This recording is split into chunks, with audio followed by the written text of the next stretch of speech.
നിങ്ങൾ പെട്ടടാ, നിങ്ങൾ പെട്ട്. നിങ്ങളുടെ എല്ലാവരെയും വലിയൊരു അഹങ്കാരല്ലേ ഫൈനൽ എക്സാമിന് പഠിക്കേ വേണ്ട, പഠിച്ചാലും പഠിച്ചില്ലേലും ഞങ്ങൾ എന്തായാലും പാസ്സാവും, ഞങ്ങൾ എന്തായാലും 9ാം ക്ലാസ്സിലെത്തും. അതിനൊരു പേരും കൊടുത്തു, ഓൾ പാസ് സിസ്റ്റം എന്ന്. ഇല്ലേ? അത് വിചാരിച്ചല്ലേ നിങ്ങൾ എല്ലാവരും നിൽക്കുന്നത്. എന്നാലും നിങ്ങൾക്ക് തെറ്റി. അത് നിർത്തിയടാ, അത് നിർത്തി. ഓൾ പാസ് സിസ്റ്റം ഇനിയില്ല. ഇന്നത്തെ വിദ്യാഭ്യാസ വകുപ്പിന്റെ നോട്ടിഫിക്കേഷൻ നിങ്ങൾ കണ്ടോ? 3 മുതൽ 9 വരെയുള്ള കുട്ടികൾക്ക് ഇനി ഓൾ പാസ് സിസ്റ്റം ഇല്ല. ഈ വർഷം പക്ഷേ പിടിച്ചത് നിങ്ങളാണ് കേട്ടോ. 8ാം ക്ലാസ്സിലെ കുട്ടികൾക്കാണ് ഈ വർഷം പെട്ടത്. 8ാം ക്ലാസ്സിലെ കുട്ടികൾക്ക് ഈ വർഷം തന്നെ അതങ്ങ് എടുത്തൊഴിവാക്കി. അടുത്ത കൊല്ലം മുതൽ ഓരോ ക്ലാസ്സുകളിലായി അത് എടുത്തൊഴിവാക്കും. അപ്പൊ ഈ പ്രാവശ്യം പിടിച്ചത് നിങ്ങളെയാണ്. വാർഷിക പരീക്ഷയിൽ 30% മാർക്ക് ഉള്ളവരെ മാത്രമേ ഇനി ജയിപ്പിക്കുകയുള്ളൂ. ഇനിയിപ്പം 30% മാർക്ക് വാർഷിക പരീക്ഷയിൽ കിട്ടിയിട്ടില്ല എന്നുണ്ടെങ്കിൽ ചെറിയൊരു ഇളവുണ്ട്. നിങ്ങളുടെ 2 മാസത്തെ വെക്കേഷൻ ഇല്ലേ, ആ വെക്കേഷന് സ്കൂളിൽ പോയി ഇരുന്ന് നല്ലോണം പഠിക്കേണ്ടി വരും. എന്നിട്ട് നിങ്ങൾക്ക് മറ്റൊരു എക്സാം കൂടെ നടത്തും. ആ എക്സാമിൽ ജയിച്ചാൽ മാത്രമേ എന്താവുള്ളൂ, നിങ്ങൾക്ക് പിന്നെ 9ാം ക്ലാസ്സിൽ എത്താൻ പറ്റുള്ളൂ. ചുരുക്കി പറഞ്ഞാല് പഠിച്ചേ പറ്റൂ. ഉഴപ്പലൊക്കെ അങ്ങ് നിർത്തിയേക്ക്.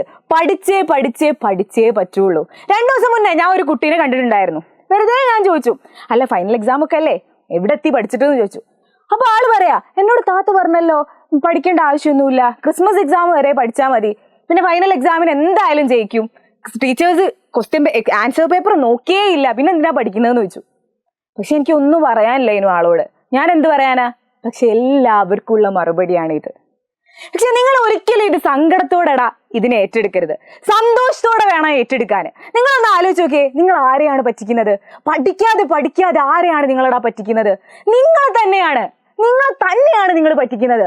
നിങ്ങൾ 8ാം ക്ലാസ്സിൽ പഠിക്കാതെ 9ാം ക്ലാസ്സിലെത്തി, 9ാം ക്ലാസ്സിൽ പഠിക്കാതെ 10ാം ക്ലാസ്സിലെത്തി, 10ാം ക്ലാസ്സിലെത്തുമ്പോൾ ഈ ഒരു റിസൾട്ട് വരുമ്പം എല്ലാവരും മുന്നിൽ തല കുനിച്ച് നിൽക്കേണ്ടി വരെയല്ലടാ. എല്ലാവരുടെയും മുന്നിൽ മാർക്കില്ലാതെ തല കുനിച്ച് നിൽക്കേണ്ടി വരെയല്ലേ? അതിനേക്കാൾ എത്ര നല്ലതാണ് 8ാം ക്ലാസ്സിൽ നിന്ന് ഞാൻ പഠിച്ചു, 9ാം ക്ലാസ്സിൽ ഞാൻ പിന്നെയും പഠിച്ചു, 10ാം ക്ലാസ്സിൽ സിമ്പിളായിട്ട് പിന്നെയും പഠിക്കുന്നു. അതല്ലേ നമുക്ക് നല്ലത്? പഠിച്ചേ പറ്റൂ. നിങ്ങൾ ജീവിതത്തിൽ ജയിക്കണമെങ്കിൽ നിങ്ങൾ പഠിച്ചേ പറ്റുള്ളൂ. ഇനിയിപ്പോൾ ക്രിസ്മസ് എക്സാമിനും ഓൺ എക്സാമിനും 4 മാർക്കും 5 മാർക്കും കിട്ടിയ ആൾക്കാരൊക്കെ ഇപ്പുറത്ത് 3ഉം 2ഉം ഒക്കെ ഇട്ടിട്ട് എനിക്ക് 34 മാർക്കായിരുന്നു, അല്ലെങ്കിൽ എനിക്ക് 35 മാർക്കാണ് എന്നൊക്കെ പറഞ്ഞ് വീട്ടുകാരെ പറ്റിച്ചിട്ടുണ്ടാവും. അവരും പെട്ടു. വാർഷിക പരീക്ഷയ്ക്ക്, നമ്മളുടെ ഫൈനൽ എക്സാമിന്, ഇനി വരാൻ പോകുന്ന എക്സാമിന് ആരെയും പറ്റിക്കാൻ കഴിയില്ല. നമുക്ക് 30% ഉണ്ടെങ്കിൽ മാത്രമേ നമ്മൾ 9ാം ക്ലാസ്സിൽ എത്തുന്നുള്ളൂ. അതും നമ്മൾ 8ാം ക്ലാസ്സുകാരാണ് ഇപ്രാവശ്യം ഇവർ പിടിച്ചത്. അപ്പം നല്ലോണം നോക്കിക്കോ, നല്ലോണം പഠിച്ചോ, ഉഴപ്പലൊക്കെ ഒഴിവാക്കി വെച്ചോ, ഉഴപ്പലൊക്കെ അങ്ങ് മാറ്റി വെച്ചോ. അടിപൊളിയായിട്ട് നമ്മളെ കൂടെ പഠിച്ചോ. നമ്മളൊക്കെ ഉണ്ട് നിങ്ങളെ പഠിപ്പിക്കാൻ. നിങ്ങളൊന്ന് അടിപൊളിയായിട്ട് ഇരുന്ന് തരികയല്ലേ വേണ്ടുള്ളൂ. നിങ്ങൾക്ക് എന്തോരം സംവിധാനങ്ങളുണ്ട്.